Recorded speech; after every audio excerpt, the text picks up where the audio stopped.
Hello guys, for today's video nga pala, haircut muna tayo. Haircut yung upload natin ngayon na video, no? At ito ay gugupit ko kay sir. Ay ito yung pinaka-usong-uso ng gustong-gusto ng mga ngayon ng client na low taper, no? Low taper ang pinagupit sa akin ni sir. At ito nga, binakbakan ko agad.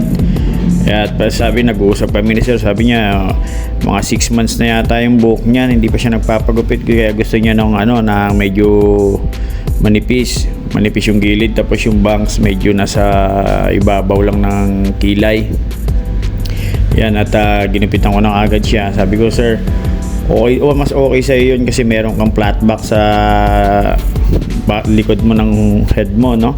Yung mga may flat back po na head, ito po ang bagay sa inyong haircut. Kaya kung gusto nyong pagupit na nababagay sa inyo, lalo na't meron kayong flat back na head, ito bagay na bagay po sa inyo to.